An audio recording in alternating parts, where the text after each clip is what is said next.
Hi, I come today with a tag, the Hindsight is 2020 reader tag. This was created at Erin, Erin Go Read, and it's a tag that's the kind of series of questions to aim to get to know each other better as readers. And I was tagged by Kelly over at Books I'm Not Reading. Hey Kelly, here you can hear all about what kind of reader I am.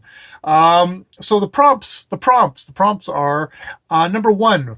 What were you like as an early and learning reader? So as an early reader, there's some people who've done this tag who said like, oh, I only kind of came to reading sort of later in life. That it was only then that I kind of really got into reading. For me, I don't really remember a time when I wasn't reading, that it wasn't always a part of my life. It feels like I've just been somebody with a book for my entire life. So as an early reader, I think like a lot of kids, I just sucked up books as I went along, as many as I could, as quickly as I could, for as much time as I could, really jamming it into my time. I mean, I'm the classic one of those kids that, the parents are like, get outside, go outside, go outside and do something other than than all the reading that you're doing. Like, get out.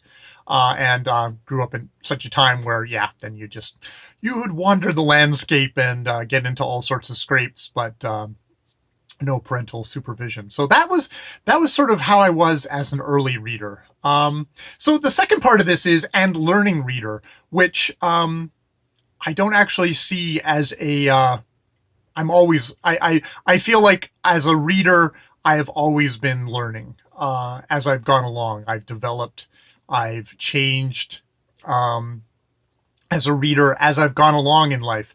I feel like even before I actually went to school and they started, having books and texts that you had to read in classrooms and you had to discuss the discussion points and stuff like that.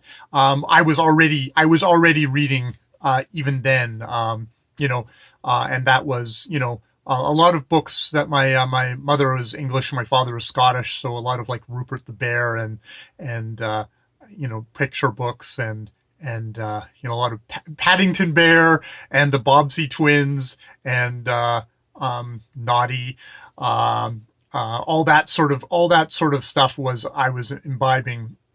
And then in school, I have to say that the reading that was done in school felt a little bit like the oatmeal, because this was stuff that you had to read, and you had to have points. You had to kind of have points, and you'd get drilled on those points. Teachers would be demanding questions to prove that you had read something, and I didn't pay attention to that very much. And in fact, a lot of my reading during school probably took away from my schooling, especially in kind of later 13, 14, 15 years in school. I spent a lot of time reading late into the night. So I was one of these kids who was at school falling asleep all the time, and really probably a terrible student, because I was spending all my nights reading fantasy Conan and Piers Anthony and J.R.R. Tolkien and stuff like that. And just, sucking it up again. There wasn't that much of a considered reader. And then later in life, as I kind of, I was, as going into college and then university, it became, wow, this was a place where you could sit and you could discuss books. And it felt a lot less like, I was in a room where everyone was like, oh, we had to read this book.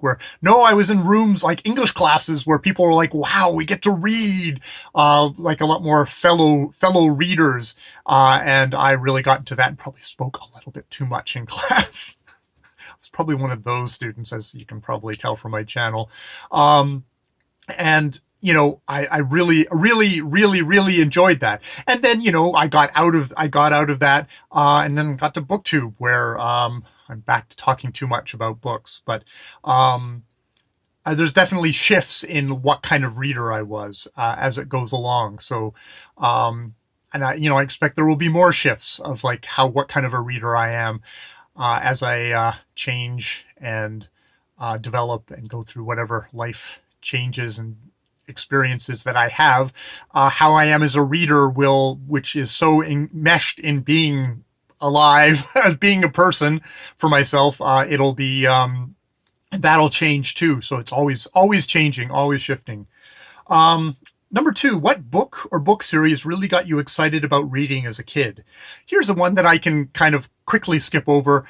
I can name series that I really enjoyed as a kid. Tolkien, Narnia, Harriet the Spy, the Great Brain series, stuff like that. But it's not really about any of those series. It was about I was already, some part of my brain was already really into reading already at that point. So I can't point to an exact series. It was just the act of reading itself that was always there, always exciting me as a reader, always drawing me in.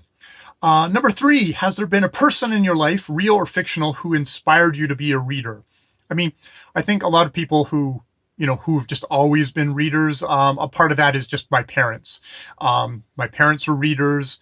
There was a time of day when it was just like there's three of us and just the kind of the chaos. It's like, no, everybody goes and sits down and reads. And I'm sure a part of that for my parents was we'd like a little freaking bit of peace of quiet ourselves.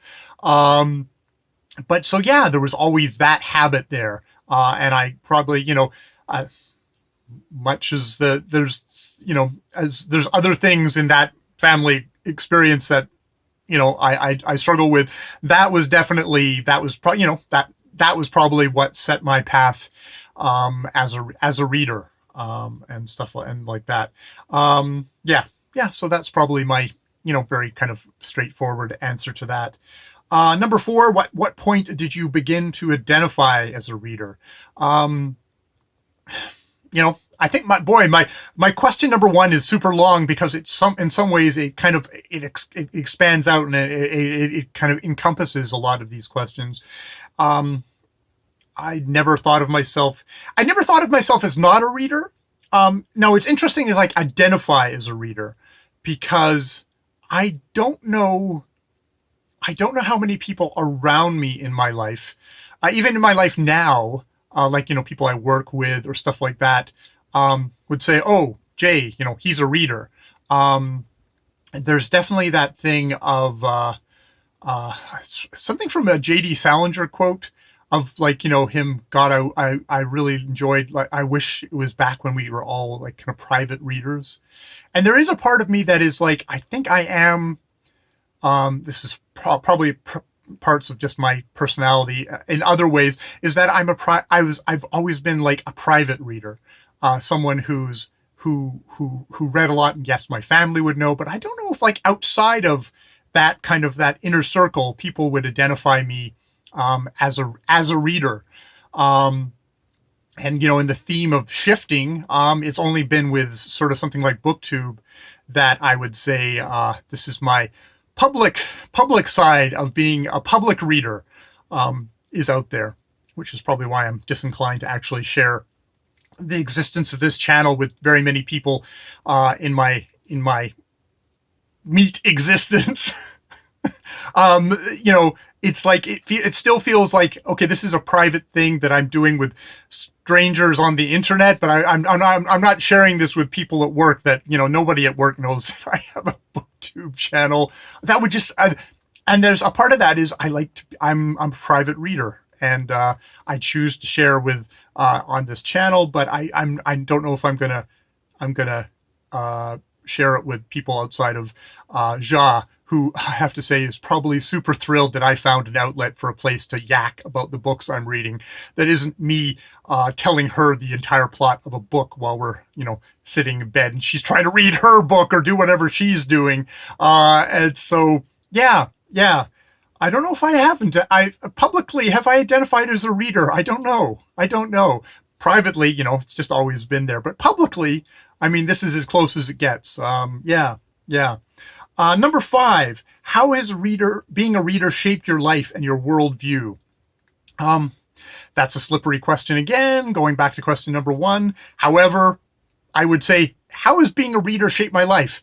I got a BA in English, basically because I love talking about books.